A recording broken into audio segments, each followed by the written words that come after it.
নদী দূষণ আর আদর্শ প্রজনন স্থল সংকটে দেশে কমছে ইলিশ, দ্রুত ব্যবস্থা না নিলে অন্যত্র চলে যাওয়ার শঙ্কা।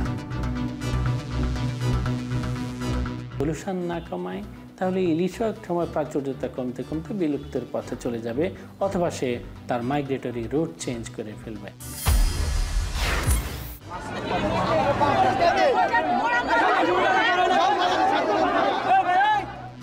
বকেয়া বেতনের দাবিতে আজও সাভারে মহাসড়ক অবরোধ, যানজটে ভোগান্তি, অধিকাংশ কারখানায় উৎপাদন স্বাভাবিক।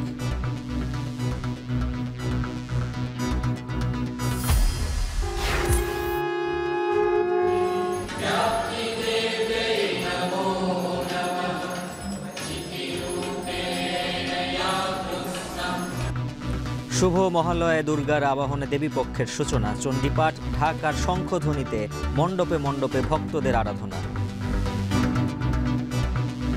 দেবীর আবাহন, এই উৎসবের মধ্যে দিয়েই দেবী আসবেন আর কটা দিন পরেই। বর্তমানে যে একটা অস্থিতিশীল পরিস্থিতি চলছে, আমরা মায়ের কাছে সেই প্রার্থনাই জানাবো যেন আমাদের দেশটা সুস্থ হয়।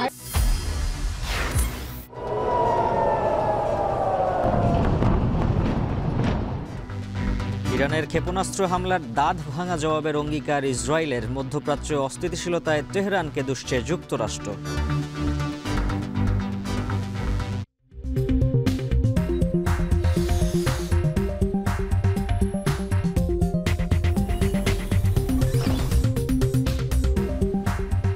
স্বাগত, এখন ঢাকা। পুরো আয়োজনের সঙ্গে আছে আমি উজ্জ্বল হাফিজ। সাগর কিংবা নদী, বাংলাদেশ সীমানায় দিনকে দিন কমছে ইলিশ। প্রতিবেশী দেশে রপ্তানি কিংবা অসাধু কারবারিদের পাচারের বাইরে আহরণ আর চাহিদার এই মারপ্যাচে চড়া ইলিশের বাজার। কিন্তু কেন কমছে ইলিশ? বিশেষজ্ঞরা বলছেন এর জন্য প্রাকৃতিক দুর্যোগের দায় আছে, তবে প্রধান সমস্যা নদী দূষণ কিংবা ইলিশের প্রজনন ক্ষেত্র ধ্বংস।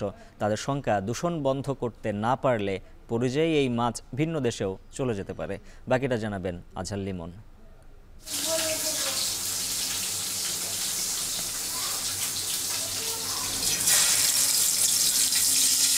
দূর সাগর থেকে ইলিশের এই যে বাঙালির রসুই ঘরে ঢোকার আকাঙ্ক্ষা, তা হয়তো এ তটের মানুষের সার্বিক পুষ্টি ঘাটতি পূরণের জন্য। বলতে গেলে ইলিশ বাদে আর কোনো সামুদ্রিক মাছ এতটা পথ পাড়ি দিয়ে নদী ভ্রমণে আসে না। পুষ্টিবিদরা বলছেন, নদীময় বাংলার সংস্কৃতির সঙ্গে জড়িয়ে আছে যে ইলিশ, তা শুধু খেতে প্রিয় তা নয়, সমুদ্র পুষ্টির বিশুদ্ধ উৎস। আমাদের দেশে অনেক বাচ্চা তাদের বুদ্ধিমত্তা বিকশিত হয় না, তারপর আইকিউ তাদের স্বাভাবিক বাচ্চাদের তুলনায় অনেক কম থাকে। তো এই আয়োডিনের মতো গুরুত্বপূর্ণ খনিজ লবণটা আমরা ইলিশ খাওয়ার মাধ্যমে পূরণ করতে পারি।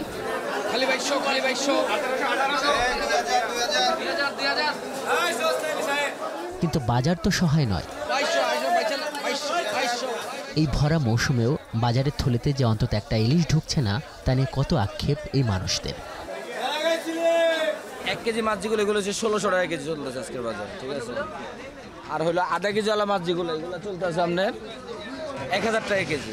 সরকারিভাবে যেটা ঘোষণা আসে যে 3000 মেট্রিক টন যাবে, বাট আমার কাছে মনে হয় যে চূড়াই পথে আরো অনেক ইলিশ ইন্ডিয়াতে যায়। ইন্ডিয়ার মাছ দিবেন না, আমরা খাইয়া ভাষায় হালাই দেবো, আর আমরা ভাষায় যা দূরের কথা, মাছ ধরতে পারি না, ধরলেই কারেন্ট মারে। ইলিশ মাছ কিনতে আসি, আইয়া হাগো দাম জিগাইলে কয় 1200 টাকা কেজি, 1400 টাকা কেজি। তা এটি কেমনে কিনবো, কেমনে খামু কর? এটা ঠিক, ইলিশের কোনো উৎপাদন খরচ নেই, কারণ সামুদ্রিক মাছ ইলিশের বাণিজ্যিক চাষ এখনও শুরু করা যায়নি।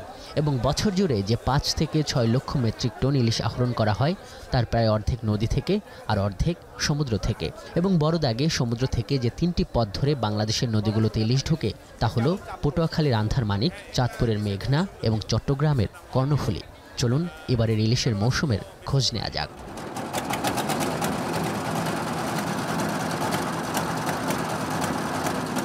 প্রধানত প্রজননের উদ্দেশ্যে বঙ্গোপসাগর থেকে এই নদীতে 1200 থেকে 1300 কিলোমিটার পর্যন্ত পাড়ি দেয় ইলিশ। এবং আমরা এখন রয়েছে পদ্মা নদীর মাওয়া পয়েন্টে, দেখছি যে এখানে একদল জেলে এই ইলিশ মাছগুলো ধরেছেন। এবং এই মাওয়ার এই প্রান্তটি ইলিশ আহরণ এবং এই অবতরণের জন্য বেশ পরিচিত। এই আশ্বিনের এই সন্ধ্যায় আমরা দেখতে পাচ্ছি যে আস্তে আস্তে এই পুরো নদী জুড়ে আস্তে আস্তে এই জেলেরা নেমে আসছে, এবং সন্ধ্যা যতটাই গড়াবে জেলেদের সংখ্যা এখানে ততটাই বাড়তে থাকবে।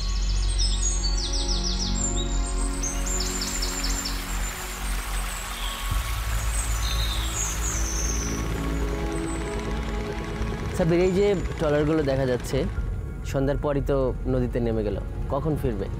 ভোরবেলা একবারে ভোরবেলা আসবে, ভোরবেলা এসে আড়তে মাছ বিক্রি করে আবার খেতে যাবে। আড়তটা কতক্ষণ চলে? আড়তটা সকাল 7টা থেকে 8টা 8:30 দিকে।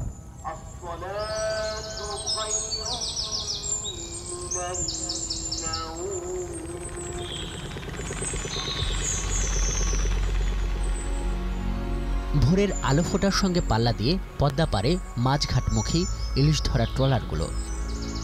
তাদের উদ্দেশ্য মাওয়া মৎস্য আড়ত। রাতভর কেমন মাছ পড়ল প্রশ্ন করেছিলাম জেলেদের। কয় কেজি হবে এখানে সব মিলে? 10 কেজি, 6-7 কেজি। মানে এটা কখন নামছেন আপনারা দুজন? কালকে সকালে। কালকে সকালে? তো কালকে সকালে থেকে আজকে সকালে এই 6-7 কেজি। এটা কত বিক্রি করা যাবে আশা করতেছেন? কত 1000 টাকা বিক্রি করা যাবে। আগে তো 60টা লিটার, আর 1 কেজি 110টা। 1 কেজি জাল কিনছি, 1 কেজি গুটা কিনছি 110টা, আমি 1 কেজি গুটা কিনলাম 30 টাকা। তখন আমার কতটা বাড়ি গেছে, মাছের দাম তখন আমার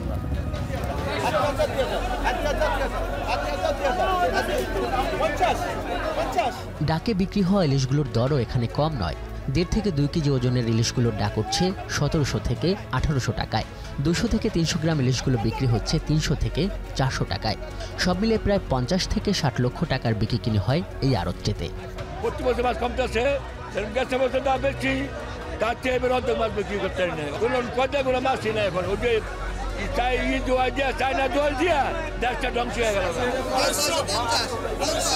ভোর থেকে সকাল 8টা 8:30 পর্যন্ত চলে এই আড়ত, এবং সব মিলিয়ে আমরা যে চিত্রটি দেখলাম যে পদ্মা থেকে আসা ইলিশের সরবরাহ একেবারেই কম, এবং প্রধানত এখানে ভোলা এবং চাঁদপুর থেকে ইলিশ আসে, এবং এখানকার আড়তদারাও বলছেন যে দিনকে দিন ইলিশ মাছ কমছে। আমরা একটু চাঁদপুরে যেতে চাই, ইলিশের জন্য বিখ্যাত চাঁদপুরে, দেখে আসি যে সেখানকার আড়তের চিত্রটা কেমন।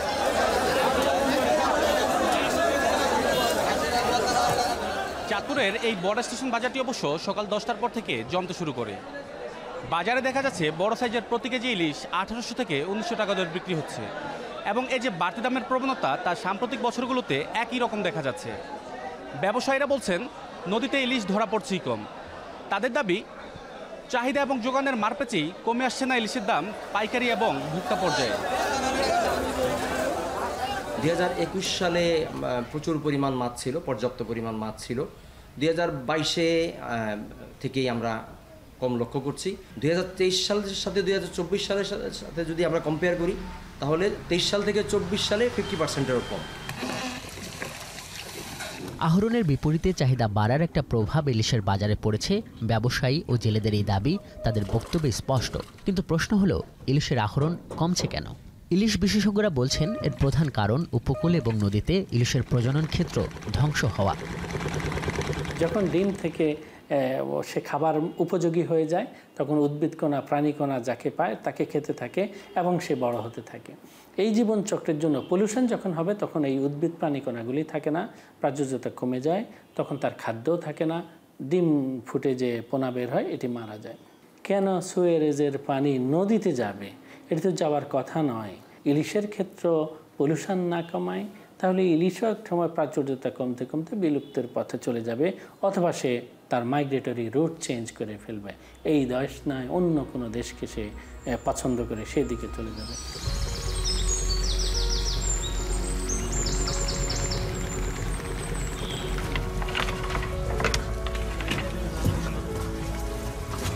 কিন্তু এ নিয়ে কি কোনো উদ্যোগ আছে সরকারিভাবে? সংশ্লিষ্ট মন্ত্রণালয়ের উপদেষ্টা বলছেন তারা মন্ত্রণালয়গুলোর মধ্যে সমন্বয়ের দূরত্ব ঘোচানোর চেষ্টা করছেন। যে আমরা যদি আন্তঃমন্ত্রণালয় মিটিংগুলো করি, পরস্পরের সাথে সমন্বয় সাধন করতে পারি, এবং সম্ভবত এই সরকারের এটা একটা নতুনত্ব সৃষ্টি করার বিষয় আছে, যে আমরা নতুনভাবে কাজ করতে দেখি। সরকারি হিসেবে অবশ্য 1 বছর আগ পর্যন্ত ইলিশ আহরণে 7.13% প্রবৃদ্ধি দেখানো হয়েছিল।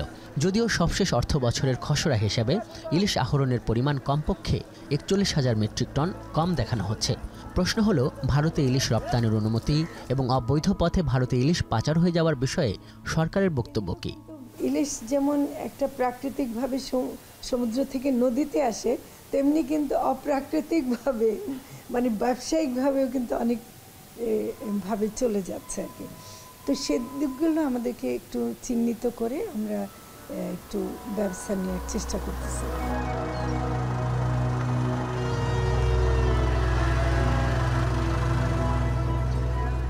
সরকার আশা করছে অমাবস্যা পূর্ণিমার যে প্রভাবের কারণে ইলিশ আহরণ প্রভাবিত হয়, সে হিসেবে অক্টোবরের শুরুর দিকে বেশি পরিমাণে ইলিশ ধরা পড়ার সম্ভাবনা রয়েছে।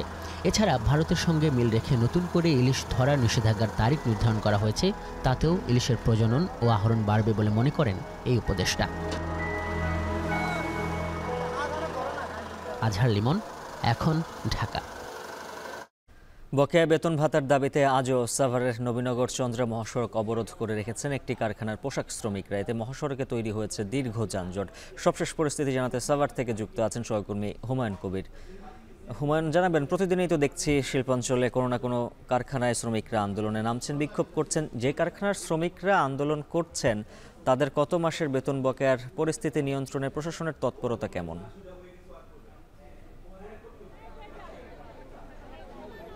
উজ্জ্বল, আসলে আমরা দেখেছি গত 48 ঘন্টারও বেশি সময় ধরে কিন্তু বার্ডস গ্রুপের শ্রমিকরা বাইপাল বুড়ির বাজার মানে বার্ডস গ্রুপের সামনের যেই নবীনগর চন্দ্রা মহাসড়ক, সেই সড়কে কিন্তু তারা বিক্ষোভ করছেন গত সোমবার সকাল থেকে। এখনও কিন্তু তারা সেই বিক্ষোভ চলমান রেখেছেন। আমরা দেখেছি আইন শৃঙ্খলা পরিস্থিতি রক্ষায় কিন্তু পুলিশ, সেনাবাহিনী এবং বিজিবিকে মোতায়েন করা হয়েছে। এবং আমি যদি একটু দেখাতে চাই, আমার পিছনে দেখতে পাচ্ছেন পুলিশ এবং বিজিবি এবং সেনাবাহিনীর লোকজন কিন্তু এই আইন শৃঙ্খলা নিয়ন্ত্রণে কাজ করছেন। এবং আমরা সেনাবাহিনীর লোকজন তাদেরকে বুঝিয়ে শুনিয়ে কিন্তু আমরা সকাল থেকে দেখেছি একাধিকবার বুঝিয়ে শুনিয়ে সড়ক থেকে সরানোর চেষ্টা করেছে। তারা কিন্তু সড়ক থেকে সরছেন না, বলছেন দাবি আদায় না হওয়া পর্যন্ত তারা সড়কেই থাকতে চান। এর আগে কিন্তু 28 আগস্ট মূলত লে অফ ঘোষণা করা হয়েছিল বার্ডস গ্রুপের 4টি কারখানা এবং বলা হয়েছিল গত সোমবার মানে পরশুদিন তাদের বেতন ভাতা দেওয়ার কথা ছিল। সেই লক্ষ্যে কিন্তু শ্রমিকরা গেটে এসে প্রধান ফটকে 3 মাসের নোটিশ দেখতে পেয়ে কিন্তু তারা ক্ষোভে ফেটে পড়েন এবং আন্দোলনের ডাক দেন। এবং তারা কিন্তু সেই থেকেই বিক্ষোভ করছেন মহাসড়কে, কিছুক্ষণ পর বিভিন্ন স্লোগান দিচ্ছেন। আমরা দেখেছি সড়কে শ্রমিকদের মধ্যে কয়েকজন অসুস্থ হয়ে পড়েছেন, তাদের 2-1জনকে আশেপাশের হসপিটালগুলোতে প্রাথমিক চিকিৎসা দেওয়া হয়েছে। এবং শ্রমিকরা কিন্তু ক্ষোভ প্রকাশ করছেন। তারা বলছেন তাদের যে ন্যায্য দাবি দেওয়ার দাবিতে তারা সড়কে রয়েছেন, তারা আন্দোলন কিংবা বিক্ষোভ করতে চান না, কিন্তু তাদেরকে বাধ্য করেছে মালিক, এমন কথাই কিন্তু তারা বলছেন। এবং তারা বলছেন মালিক পক্ষের সাথে কথা বলে তাদের পাওনাদি কখন দেওয়া হবে, কিভাবে দেওয়া হবে সেটি বলা হলেই কিন্তু তারা সড়ক ছেড়ে দেবেন, এমন কথাই কিন্তু তারা বলছেন। যদিও আইন শৃঙ্খলা বাহিনীর পক্ষ থেকে আমরা আগের লাইভে জানিয়েছিলাম, ঢাকা জেলা পুলিশ জানিয়েছে মালিক পক্ষ একটি অডিও বার্তা দিয়েছে জেলা পুলিশকে। তিনি বলছেন তার হাতে এই মুহূর্তে টাকা নেই পর্যাপ্ত এবং তার হাতে বায়াররাও সেভাবে না থাকার কারণে তার ফ্যাক্টরিটি লসের মুখে রয়েছে। তিনি ফ্যাক্টরিতে বিক্রি করে শ্রমিকদের টাকা দিবেন, এমন একটি অডিও বার্তা কিন্তু জেলা পুলিশের কাছে দেওয়া হয়েছে। এমনটি কিন্তু পুলিশ জানিয়েছিল। তো সর্বশেষ পরিস্থিতির কথা যদি একটু বলি, বিক্ষোভ চলমান রয়েছে এবং শ্রমিকরা কিন্তু তাদের দাবি আদায় না হওয়া পর্যন্ত আন্দোলন চালিয়ে যাবে, এমন কথাই কিন্তু বলছেন। এবং আইন শৃঙ্খলা নিয়ন্ত্রণে কিন্তু সেনাবাহিনী, পুলিশ, বিডিআরকে আমরা সর্বোচ্চ সতর্ক অবস্থানে থাকতে দেখেছি। এই ছিল বার্ডস গ্রুপের সর্বশেষ পরিস্থিতি নিয়ে আমার কাছে বিস্তারিত। পোশাক শ্রমিকদের বিক্ষোভের খবর জানাচ্ছিলেন সাভার থেকে হুমায়ুন কবির। এদিকে শিল্পাঞ্চল গাজীপুরে সকাল থেকে কাজে যোগ দেন শ্রমিকরা, তবে 1.5 ঘন্টা পরে শহরের নলজানি ও ভোগড়া এলাকায় বেশ কয়েকটি পোশাক কারখানায় সাধারণ ছুটি ঘোষণা করা হয়। সকাল 9টার দিকে চাকরির দাবিতে ভোগড়া এলাকায় চাকরি প্রত্যাশীরা মহাসড়ক অবরোধ করলে নিরাপত্তার শঙ্কায় সব কারখানায় সাধারণ ছুটি ঘোষণা করে কর্তৃপক্ষ। পুলিশ জানায় চাকরি প্রত্যাশী শ্রমিকরা ঢাকা ময়মনসিংহ মহাসড়কের উভয় পাশে অবরোধ করলে যান চলাচল বন্ধ হয়ে যায়। পরে শিল্প পুলিশ তাদেরকে বুঝিয়ে মহাসড়ক থেকে সরিয়ে দিলে প্রায় 1 ঘন্টা পর মহাসড়কে যান চলাচল স্বাভাবিক হয়। এদিকে পোশাক কারখানার নিরাপত্তায় সকাল থেকে শিল্পাঞ্চলের বিভিন্ন স্থানে টহল দিচ্ছে সেনাবাহিনী, মোতায়েন রয়েছে শিল্প পুলিশও।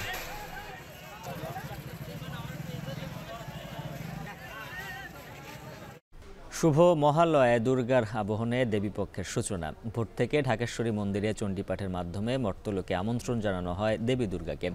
ঢাক আর শঙ্খধ্বনিতে চলে ভক্তদের আরাধনা। দেশের শান্তি ও কল্যাণ প্রার্থনার পাশাপাশি নির্বিঘ্নে পূজা উদযাপনে নিরাপত্তা নিশ্চিতের দাবি সনাতন ধর্মাবলম্বীদের। আরও জানাচ্ছেন দেবরাজ দেব। ভোরের আলো ভেদ করে ঢাকের আওয়াজে মুখরিত ঢাকেশ্বরী মন্দির প্রাঙ্গণ। মন্দিরের উঠোনে দেবীর আগমনী সভার অপেক্ষায় ভক্তরা। চণ্ডীপাঠের মাধ্যমে শুরু হয় মহালয়ার আনুষ্ঠানিকতা। দেবীর আগমনী বার্তা উঠে আসে ভক্তদের চোখে মুখে। অবসান পিতৃপক্ষের আর সূচনা দেবী পক্ষের। কৈলাস থেকে দেবী দুর্গা মর্তে আসছেন বাবার বাড়ি, সঙ্গে তার 4 সন্তান লক্ষ্মী, সরস্বতী, গণেশ, কার্তিক। ভক্তদের মাঝে থাকবেন 9 দিন। এবার দেবী এসেছেন দোলায় আর ফিরবেন ঘটকে। ভক্তদের চাওয়া দেবী দুর্গার আশীর্বাদে পৃথিবী হোক সংকটহীন। আমাদের যা বিচ্যুতি আছে সেগুলো সবকিছু ঠিকমতো আমরা পালন করতে পারি এবং আমাদের জীবনে যেন শুভ শক্তির আগমন ঘটে। আজকে পিতৃপক্ষের অবসান ও মাতৃপক্ষের সূচনা। মা মর্তে আসছেন। আমি চাই এবছরের পুজো যেন সুষ্ঠুভাবে হয়। মা এই অস্থিতিশীল পরিস্থিতি এটার দূরীভূত করে মা হচ্ছে মানে তার সন্তানদেরকে সুরক্ষিত করবে। দুর্গা পূজা বা এই দুর্গার আগমন এটা একটা প্রতীকী উৎসব, মানে অশুভ নাশ করা, তারপরে অসুর নাশ করা এবং যত পাপ আছে সেই পাপ দূর করা। ধূপ, প্রদীপ, উলুর আরতি আর যজ্ঞের মাধ্যমে মহালয়ার দিনে দেবীর অভ্যর্থনায় পূজা করা হয়। বেলতলায় বসানো হয় ঘট, সেই সাথে তিল ও তর্পণ দেওয়া হয় পূর্বপুরুষদের শান্তি কামনায়। শাস্ত্রমতে এবারের আগমন চিন্তার হলেও ভক্তদের প্রার্থনায় সেই সংকট কেটে যাবে বলেই মনে করেন পুরোহিত।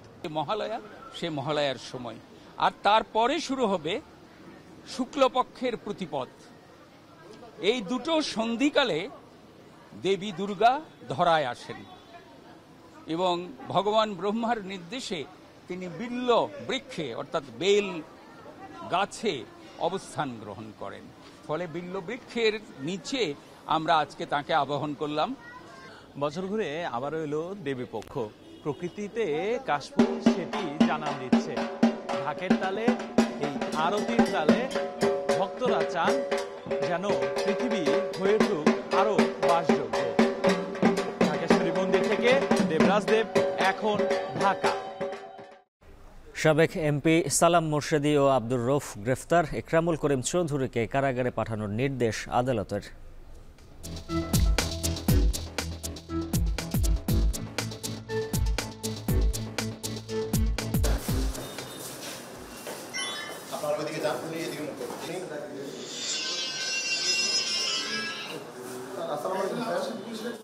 সংবাদের পরের অংশে নিয়ে থাকছে বিস্তারিত দেশের বাইরের খবর। ইরানের ক্ষেপণাস্ত্র হামলার শক্তিশালী প্রতিশোধের হুমকি দিয়েছে ইসরায়েল। যদিও পাল্টা আঘাত এলে কয়েক গুণ বেশি শক্তি নিয়ে তা ফিরিয়ে দেওয়ার হুঁশিয়ারি তেহরানের। এদিকে হামলার সমুচিত জবাব দেয় ইরান সরকারের প্রশংসায় ইরাক, ফিলিস্তিন, লেবানন সহ বিভিন্ন দেশের বাসিন্দারা। আরও জানাচ্ছেন নুজাত কামাল। কয়েক দশকের একতরফা আগ্রাসনে মরিয়া বলেই হয়তো যুদ্ধের দামামার মধ্যেও ইসরায়েলে ইরানের হামলার খবরে মধ্যরাতে এমন উচ্ছ্বাস ইরান, ইরাক সহ বিভিন্ন দেশের বাসিন্দাদের। ফিলিস্তিন, লেবানন, ইরান আর হিজবুল্লাহর পতাকা উড়িয়ে মিষ্টি বিলিয়ে উদযাপন চলে শহরে শহরে।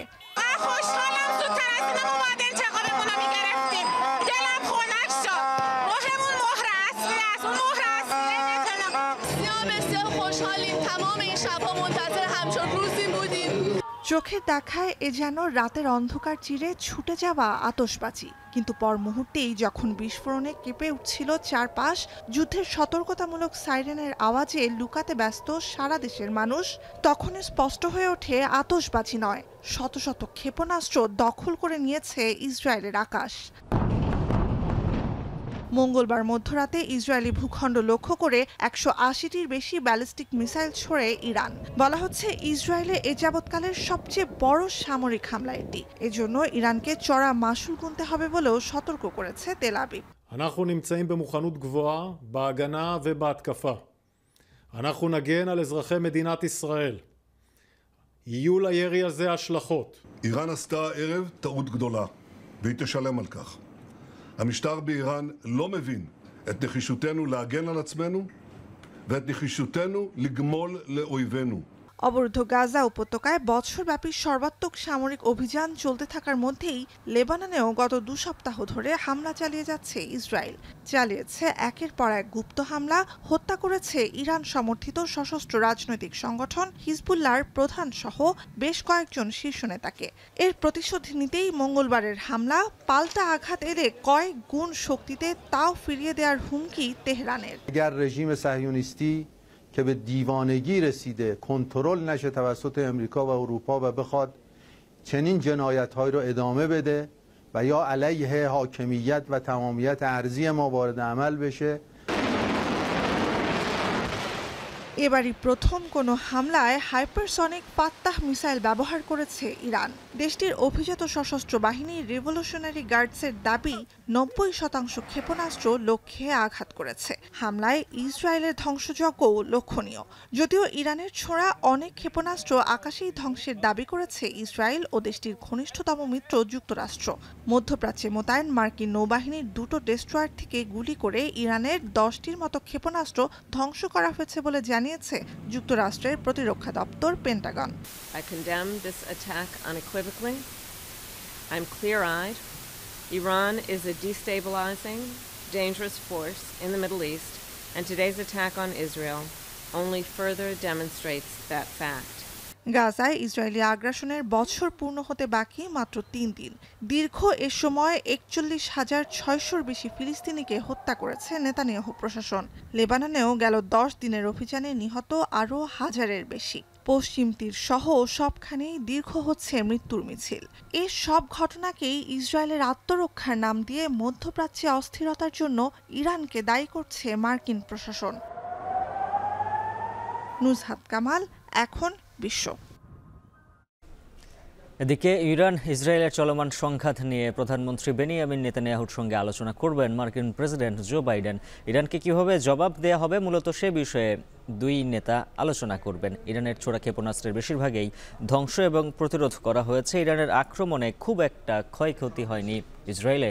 হোয়াইট হাউসের সাংবাদিকদের বাইডেন বলেন, এই ঘটনা প্রমাণ করে যে ইসরায়েলের সামরিক সক্ষমতা অনেক এবং মার্কিন বাহিনীও তাদের সক্ষমতার পরিচয় দিয়েছে। মার্কিন যুক্তরাষ্ট্র সম্পূর্ণরূপে ইসরায়েলকে সমর্থন দিয়ে যাবে, এতে কোনো সন্দেহ নেই। তবে ইরানের বিরুদ্ধে কী ধরনের প্রতিক্রিয়া নেওয়া হবে তা এখনও ঠিক হয়নি। বাইডেন বলেন, ইসরায়েলের এই মুহূর্তে কি প্রয়োজন তার উপর নির্ভর করছে ইরানকে কিভাবে জবাব দেওয়া হবে।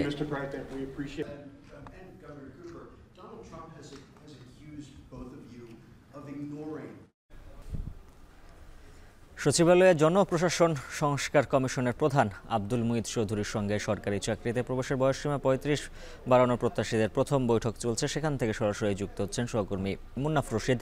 বাকিটা জানবো তার কাছ থেকে। মুন্নাফ, জানাবেন বৈঠকে কি কি বিষয় নিয়ে আলোচনা বা মতামত তুলে ধরা হচ্ছে?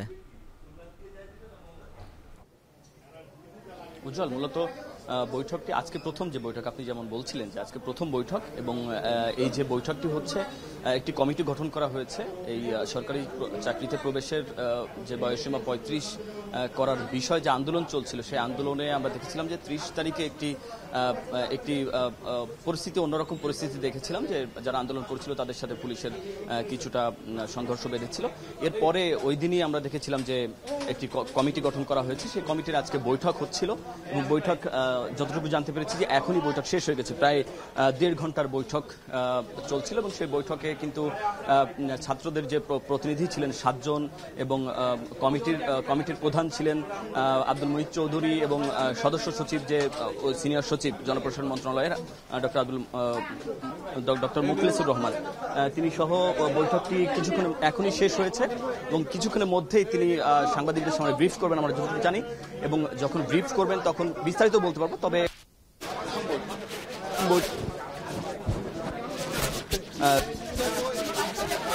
কেন বৈঠকটি চাকরিতে বয়সসীমা 35 এবং কোন যুক্তিতে এবং কোন বিষয়গুলো আনা এখন সদস্য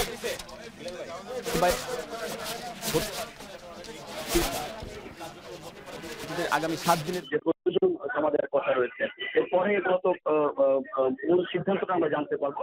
তবে এখন আজকে প্রথম বৈঠক, প্রথম বৈঠকে ছাত্রদের মধ্যে থেকে 7 জন প্রতিনিধি এসেছেন। সাবেক অতিরিক্ত সচিব রয়েছেন 2 জন, বর্তমান রয়েছেন 1 জন, এবং কমিটির যে মূল মন্ত্রণালয়ের সিনিয়র সচিব ডক্টর মুখলেসুর রহমান, তারা সকাল 10:30টার পরে 11টার দিকে বৈঠক শুরু হয়েছে এবং আমরা সচিবালয়ে দেখেছি বিভিন্ন এই বয়সসীমা নিয়ে আলোচনা হচ্ছেই। তো সেই আলোচনা সমালোচনার মধ্যে আজকে বৈঠকটি শুরু হয়েছে। বৈঠকটি এখন শেষ হয়ে গেছে, কিছুক্ষণের মধ্যে আমরা জানতে পারবো। তবে যখন সাংবাদিকদের সঙ্গে বিস্তারিত জানাবেন তারপরে হয়তো আপনার মাধ্যমে দর্শকদের জানাতে পারবো যে আসলে আজকের বৈঠকে কি ধরনের সিদ্ধান্ত নেওয়া হচ্ছে। সচিবালয় থেকে যুক্ত ছিলেন সহকর্মী মুন্নাফ রশিদ। দেখছেন এখন ঢাকা। শরীয়তপুরের নড়িয়ায় বাল্কহেডের ধাক্কায় কীর্তিনাশা নদীর উপর নির্মাণাধীন ফুটওভার ব্রিজের অর্ধেক অংশ ভেঙে পড়েছে। নিয়ে বিস্তারিত জানাতে যুক্ত হচ্ছেন সহকর্মী কাজী মনিরুজ্জামান। মনির, জানাবেন দুর্ঘটনাটি কিভাবে ঘটল আর এতে কেউ আহত হয়েছে কিনা?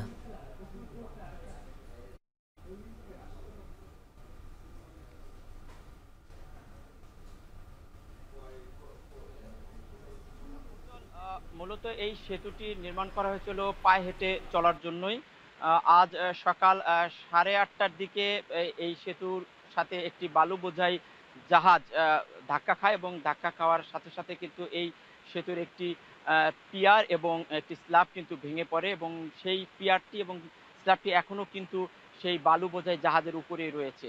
মূলত শরীয়তপুরের এই নড়িয়ার কীর্তিনাশা নদীর উপর একটি ভাষা সৈনিক সেতু ছিল, যেটি 1999 সালে নির্মাণ করা হয়েছিল।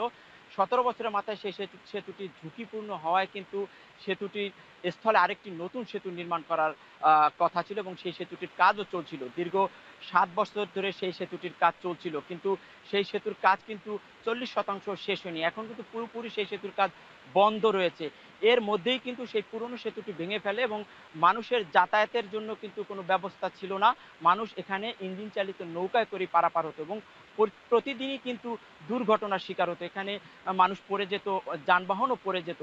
সেই বিবেচনায় নিয়ে এলজিইডি একটি ফুটওভার ব্রিজ, অর্থাৎ নদীর উপর পায়ে হেঁটে যাতে মানুষ পারাপার হতে পারে সেজন্য একটি ব্রিজ নির্মাণ করছিল এবং সেটি প্রায় 1.5 কোটি টাকা ব্যয় নির্মাণ কাজ চলছিল। 80% কাজও শেষ হয়ে গিয়েছিল।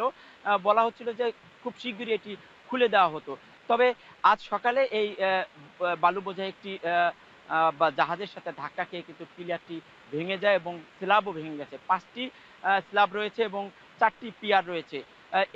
এখানে যে লোহার কেচিংয়ের মাধ্যমেই এটি কংক্রিটের একটি ব্রিজ নির্মাণ করা হচ্ছিল। আসলে সেতুটি অনেকটাই ঝুঁকিপূর্ণ ছিল, কারণ এখনও হেলে দুলেই সেতুটি চলছিল। তো স্থানীয়রা বলছেন যে এই সেতুটি ঝুঁকিপূর্ণ, এটি যদি পুনরায় নির্মাণ করা হয় সেক্ষেত্রে কিন্তু আবারও বড় ধরনের দুর্ঘটনা ঘটতে পারে। এলজিইডি বলছে আরও 3 মাস সময় লাগবে এই সেতুটি নির্মাণ করতে।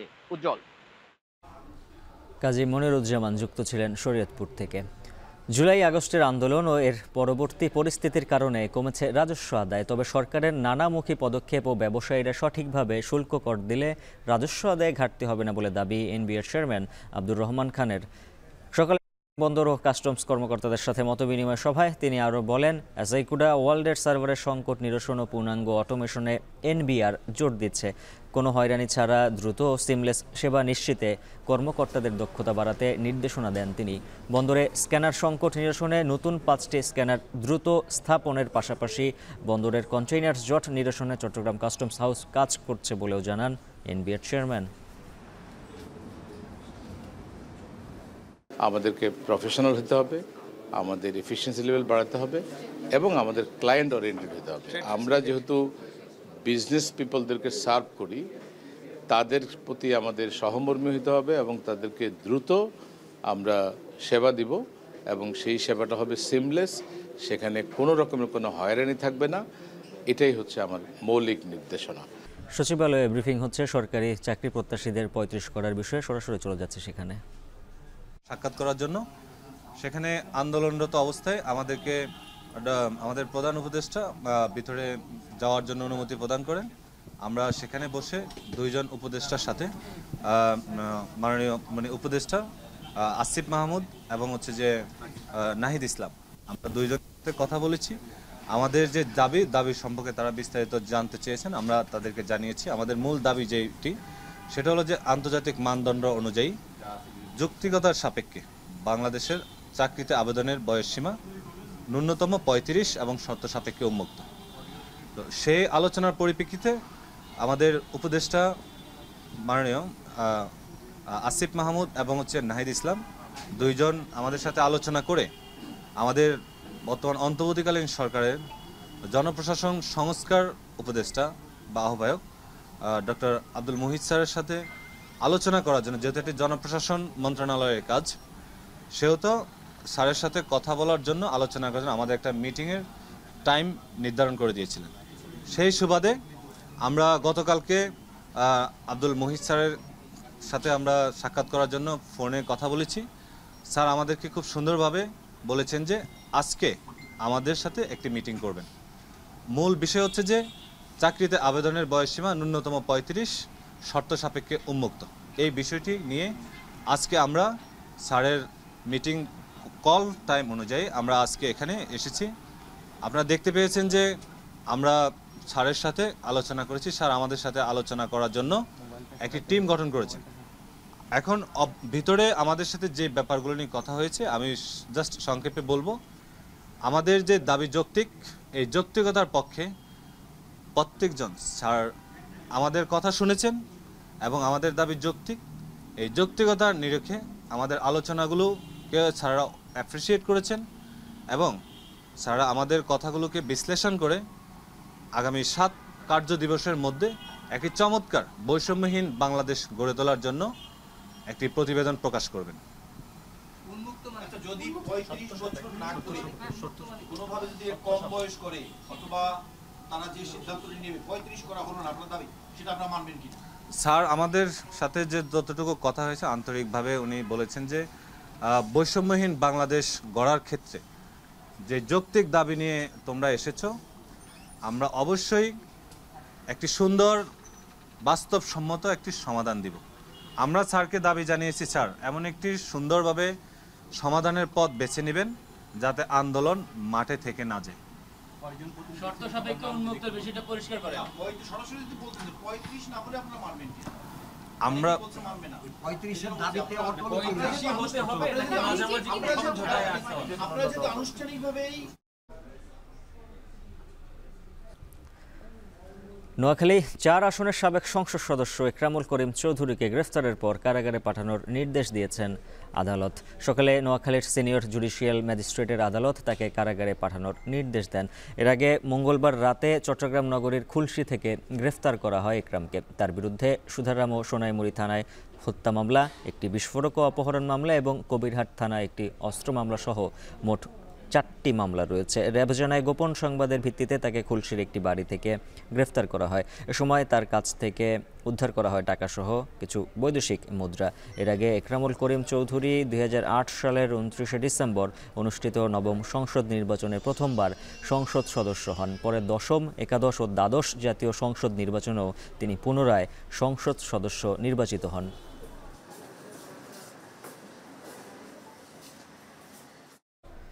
খুলনা ৪ আসনের সাবেক সংসদ সদস্য সাবেক ফুটবলার আব্দুস সালাম মুর্শিদিকে গ্রেফতার করেছে র্যাব। রাতে রাজধানীর বসুন্ধরা আবাসিক এলাকা থেকে তাকে আটক করা হয়। 2022 সালের খুলনার ফুলতলার সংঘটিত একটি হত্যাকাণ্ডের আসামি হিসেবে তাকে গ্রেফতার করা হয়েছে। সাবেক এই সংসদ সদস্য গত ৮ আগস্ট ফুটবল ফেডারেশনের সিনিয়র সহসভাপতির পদ থেকে পদত্যাগ করেন। তৈরি পোশাক খাতের ব্যবসায়ীদের সংগঠন বিজিএম এর সভাপতির দায়িত্ব পালন করেছেন মুর্শিদি। এদিকে কুষ্টিয়ার সাবেক সংসদ সদস্য আব্দুর রউফকে গ্রেফতার করেছে র্যাব। মঙ্গলবার রাজধানীর মিরপুর এলাকা থেকে তাকে গ্রেফতার করা হয়। তবে কোন মামলায় তাকে গ্রেফতার দেখানো হয়েছে তা এখনও জানা যায়নি। 2024 সালের দ্বাদশ জাতীয় সংসদ নির্বাচনে স্বতন্ত্র প্রার্থী হিসেবে কুষ্টিয়া ৪ আসন থেকে জয় পান আওয়ামী লীগের নেতা আব্দুর রউফ।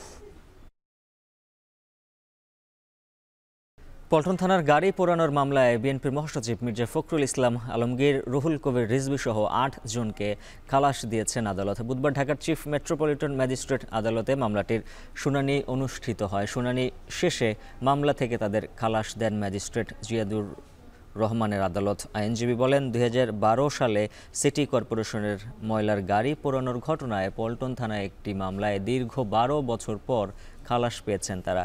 মামলার মোট আসামি ছিল 9 জন, এর মধ্যে 1 জন মারা যাওয়ায় বাকি 8 জনকে খালাস দেওয়া হয়।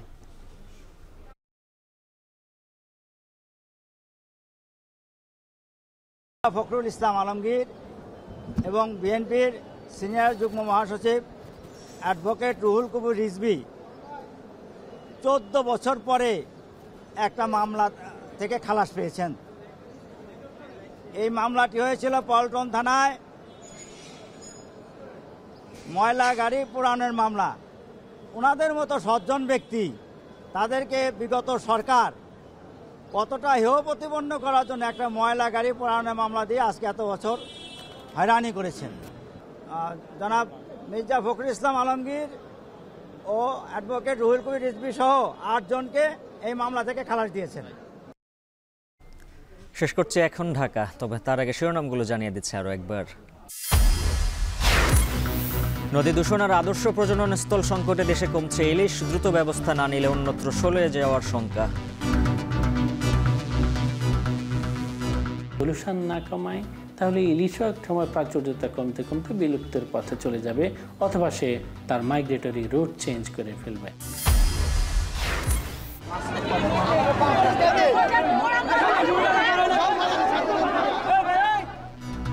বকেয়া বেতনের দাবিতে আজও সাভারে মহাসড়ক অবরোধ, যানজটে ভোগান্তি, অধিকাংশ কারখানায় উৎপাদন স্বাভাবিক।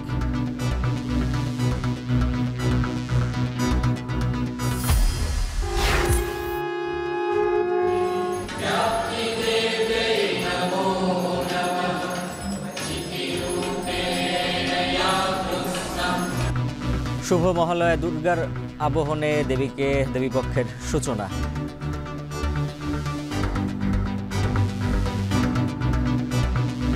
দেবীর আবাহন, এই উৎসবের মধ্যে দিয়েই দেবী আসবেন আর কটা দিন পরেই। বর্তমানে যে একটা অস্থিতিশীল পরিস্থিতি চলছে, আমরা মায়ের কাছে সেই প্রার্থনাই জানাবো যেন আমাদের দেশটা সুস্থ হয়।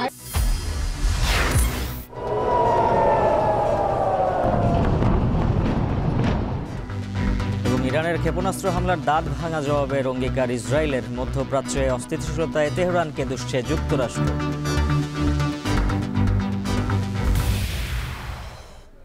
শেষ করছি এখন ঢাকা। এখন টেলিভিশন ওয়েবসাইটে দেখুন এখন.tv, এছাড়া ফেসবুকে দেখুন facebook.com/tv.এখন, আর ইউটিউবে সরাসরি দেখুন youtube.com/c/echontv।